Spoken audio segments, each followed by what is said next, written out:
based on that. We have to assess the mood of the based on one ally's Are your decision. positions like shifting sands which keep changing? We have never shifted any stand. You said you would. As far as the BJP is concerned, we have consistently held that we are a secular party of secular leaders. Mr. Modi is an integral part of our leadership. He is secular. He is a fantastic leader whom the masses like. Opinion polls across the country have shown that he has reached out to the people.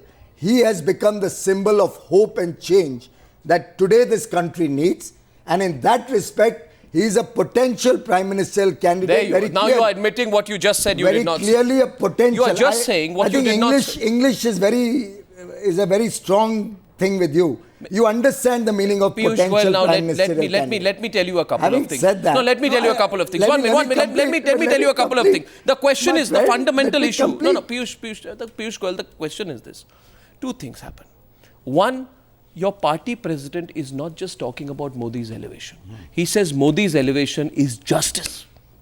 Yes. When he says Modi's elevation is justice, you are fueling the apprehension of allies like Nitish Kumar. You're deliberately making him nervous. Secondly, please, Mr. Piyush Goyal, do not forget the derisive manner in which you criticize the Congress for not being able to follow coalition dharma after the DMK's pull-out. That those same questions will be brought back to you. You're exultant, I can see, on Modi, but now I'd like to go back to Mr. Devesh Thakur. Before you go back, one small thing. I have a question for Devesh Thakur. Before you go to him, Mr. Vajpayee had set the ground rules of coalition dharma in our party.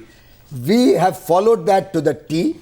We have never criticized Mr. Nitish Kumar, even when he provoked us with all sorts of comments, even in the National Council. Our Bihar leader, our central leadership kept a very mature stance. Okay. And I don't think we have ever come down to a level of criticizing individual personalities in Indian politics ever. Devesh Thakur, you speak very fondly of the Vajpayee-Advani era. But let us not forget that it was in 2004 that Advani raked up the Ayodhya issue after becoming party president. Right? And said the construction of the temple was inevitable. If memory serves me correct, Devesh Thakur, which is why I think much of the discussion and positions many people have been taking on television amounts to nothing over the last 3 days. If memory serves me correctly, you passed a resolution condemning Mr. Advani.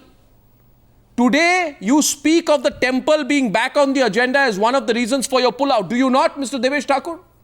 Today you do that. Do you or do you not? Yes, we do. But you have no position to do that.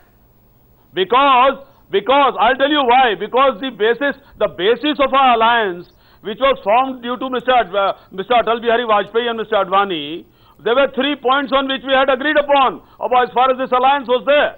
Number one was that the Babri Masjid matter will be solved either through the judicial process or either through absolute consensus. That was one. Then there was the Article 370 and then there was the Uniform Civil Code. This was the basis of our alliance. Why wouldn't we object to? No, so very good. What has changed? I don't see what has changed. We are saying the same thing even today. We have not raked up the Ayodhya issue at all. We respect the court's judgment. Well, the court's judgment was in favor of the temple. Mr. just talked about that. That's why I replied. No, my question is very clear. The court's judgment has been in favor of the temple. No, it's not about a court judgment. It's about the political position. And Mr. Devesh Thakur, you stand corrected tonight that in the year 2004, when Advani took over as BJP president, he raised Ayodhya issue. In 2009, again, when Advani was fighting as the prime ministerial candidate, the Ram Temple issue came back in the BJP manifesto. I can therefore give you 2 examples where Advani is directly associated with the issue on the basis of which you say you are pulling out support from the BJP. I want you to show me one example.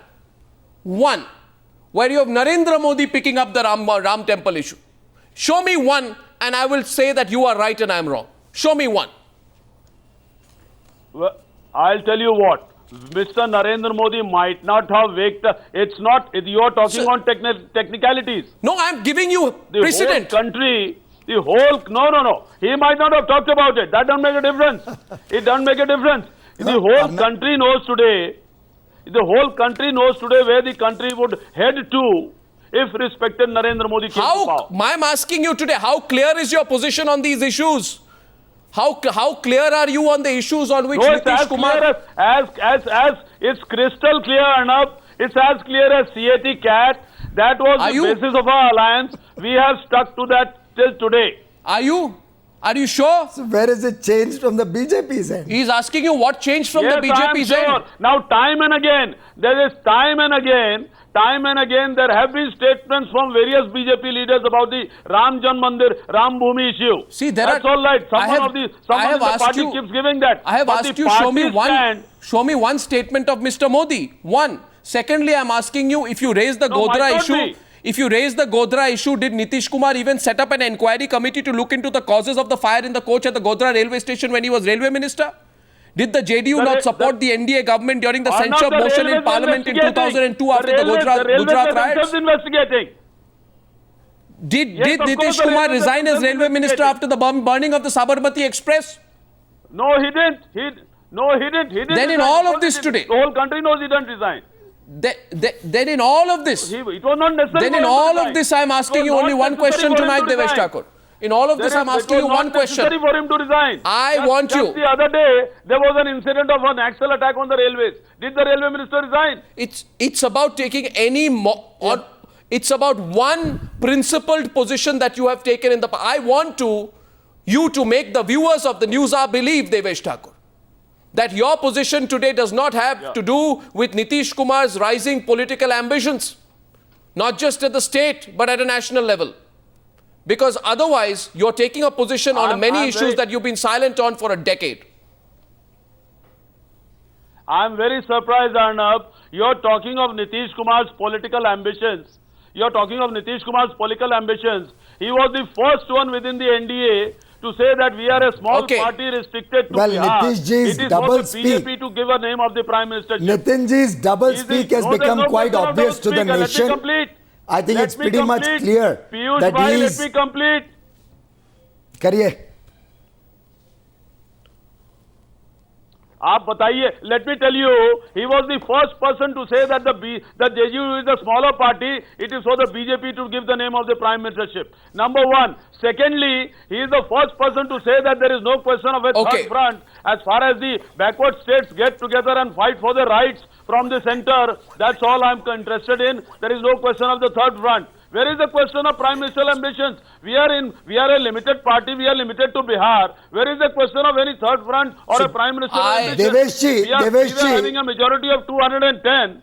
We were having a majority of 210. With this, what has happened yesterday, we have come down to a very thin and slender and a simple majority. Why should we have done that if we had prime ministerial ambitions? Deveshji, you have any ambition in this. Deveshji, you have demonstrated double speak. You have demonstrated that your actions are motivated by political considerations. You talk about not focusing on personalities but on policy. But you have very clearly shown that you are a party which is ridden by caste, by religious considerations. You are bringing to the fore vote bank politics of the worst level, which I think is very sad for Indian politics. We need a leadership which focus. Now Deveshji, let me complete. Talking as a Deveshji, now let me complete. Personality. I think there is nothing else but personality cult going on in the BJP now. The BJP so what are you talking about? You are talking about policy. It's only what is going. The personality cult is going on in the BJP. That was the problem. That is why we went out. The BJP. What are you talking of? Policy. What are you talking of issues? And those are pictures. Gentlemen, those are pictures of Narendra Modi who's arrived in Delhi. I never believe anyone who says that my leader does not have prime ministerial ambitions. I never believe anyone who says either on his behalf or his own or his leader, Devesh Thakur, that my leader does not have prime ministerial ambitions. Indian political history proves me correct.